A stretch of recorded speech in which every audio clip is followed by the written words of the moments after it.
Hello and welcome to the Temple of Tomes with your host, Indie Comics Jones.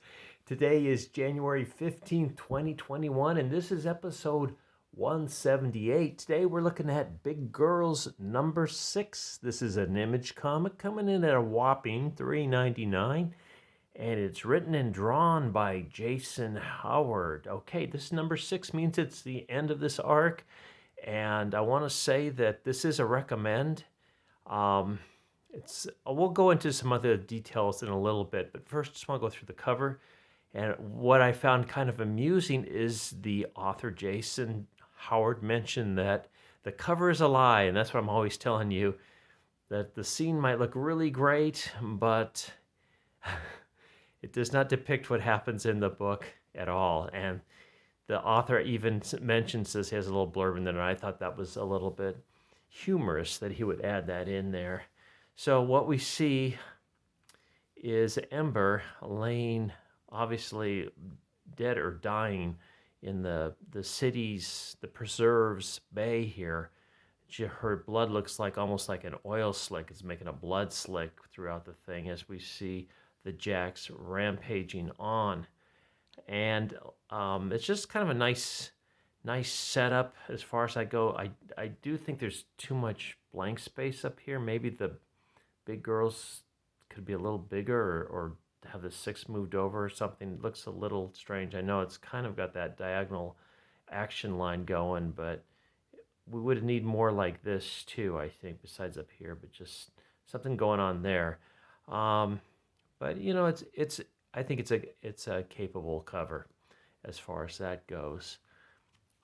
Okay, let's get right into it. As I mentioned, story and art are by Jason Howard, and there will be another arc after this. Okay, so if you missed out on this, the singles, the floppies on this, you can always pick up the trade and get right back into it. It was a pretty exciting read, all 6 issues, a lot going on, and it takes place in the future where certain humans, males mostly, turn into these giant, hideous beasts, and so they've had to genetically alter some females to fight them off. So it's unfortunately there's so many stories now. There are patriarch bad, matriarch good, and this kind of falls under that a bit, but it was good and it was exciting and it was original, so I'll give it that, and I did like it. Okay, first off, we see Martin, whose son Alan was turning into one of these giant creatures, has gone into the behemoth reactor and made himself huge, and he has gone out and killed, or he's stomping his way through, I should say, the city here, the preserve, trying to get away at this moment. The person that kind of got him involved, I think her name was Carol, but she's going by Gulliver. She ended up dying in the 5th issue, the last issue, untimely death, but she was kind of the villain in all this. One of the villains, actually, her and her former husband, Grand Marshal Tannic. So now we get to see Alan, or Martin, I'm sorry, in his full form here. As you can see, he's not gotten outfitted yet for any activities because he just came out of the reactor. And the 3 big girls see him, and they're trying to stop him. He's picking up a tank. Oh, I just wanted to mention that. I really like the way that Jason drew this tank here, but I don't know if he drew it or if that's a program or not, but it looks really cool. So for everything being, all the figures in here being a little more sketch-like, to see something that clear and dynamic looked really neat. So the coloring in it, great.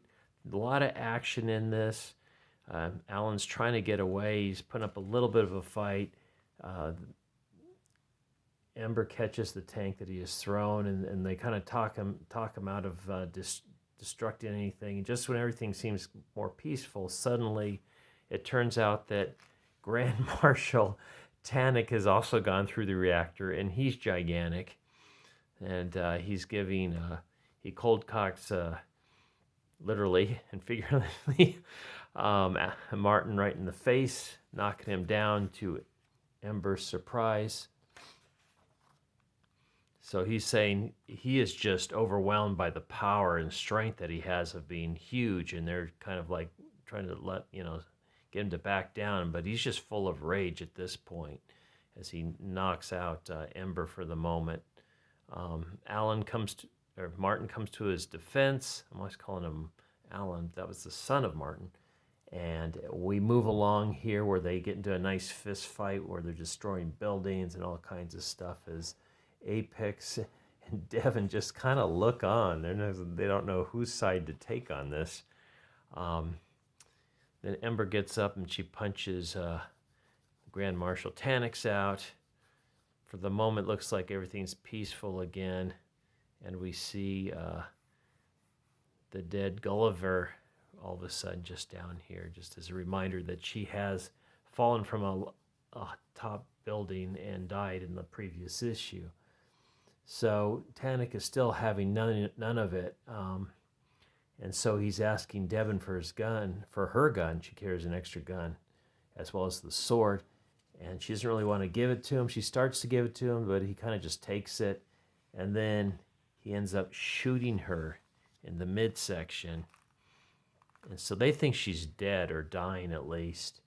And so suddenly Ember gets fired up, but Grand Marshal Tannic is just too powerful. He's just so much, even though the girls are big, he's just so much more muscular and big. I think Apex probably could take her because she's kind of more manly. But what happens is a giant Jax comes in from behind, knocking Grand Marshal down. This is the one that Ember had helped in the previous issues. And he sees that Ember's in trouble, and this Jax just bites Tannic's head off. And they all kind of look on in horror here. But he stops with the killing of Tannic. So they have made a peace with it. Meanwhile, Martin says he'll help. He's not going to do any more harm to anything. So it's the four of them now. Later on, we see Ember has decided to leave what's left of the preserve right now. There's the old cube. That's where the big girls would go to get checked out, make sure that they were still okay and healthy. That's where also the behemoth reactor was, and that's what caused that hole in the side there. So we get this nice 2-page panel. Ember's going to leave the preserve for a while to go check out what has happened at the farm that she grew up at. And in the meantime, things are under control. The Jacks are actually helping now. They've got extra food supplies to feed the Jacks, so they're no longer going after the humans to eat them. And they're actually helping out build the preserve. They're going to make the preserve even larger now because of the extra help. So Ember says goodbye and goes off. And then we see Martin helping the little boys that have got this disease that haven't turned into Jacks yet. And I believe that they may have a way to keep them from growing any more gigantic than they are. And he reassures this one's mother that her son will be taken care of. But it turns out kind of a little bit of a cliffhanger as we see kind of a close-up of Martin's hand, and we see that he's turning into a Jax.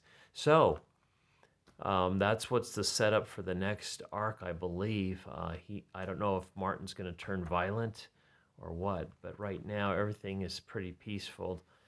The two main heavies in here, they were actually married, Gulliver and Tanix. They are both dead now, so all peace reigns. There's a nice little write-up. This is where Jason Howard actually apologizes for the cover being a lie. And then we get a question and answer with Jason Howard by Seamus Clancy. And we get a little bit of a sampler of Trees Volume 1. This is a series that came out, I want to see about 5 years ago, about these gigantic, mysterious trees that start appearing all over the world. So get a little bit of a look at that. And some of other Jason Howard's works right there, including Cemetery Beach and Trees. And some sketch work for the cover as well. So we get a lot in this issue. No other really ads except for plugging his own books. So that was a nice thing to see, especially after last week we did the 3 Marvels that were all not recommended. And this I'm 3 for 3 recommendations this week. So there you have it. The end of the first arc of Big Girls recommended. Like I said, it does have the matriarch good, patriarch bad, and that theme is rampant among comics now. But I do think the story was fun and entertaining and action-packed enough to get past that, and well thought out, very clever. So thank you for stopping by, listening to me on this review. And sorry, it's really late and I'm really tired, but I want to put something out today. So I appreciate you stopping by. Please like, please subscribe, please leave comments, and I hope to see you next time at the Temple of Tomes. As always, this is Indie Comics Jones bidding you adieu.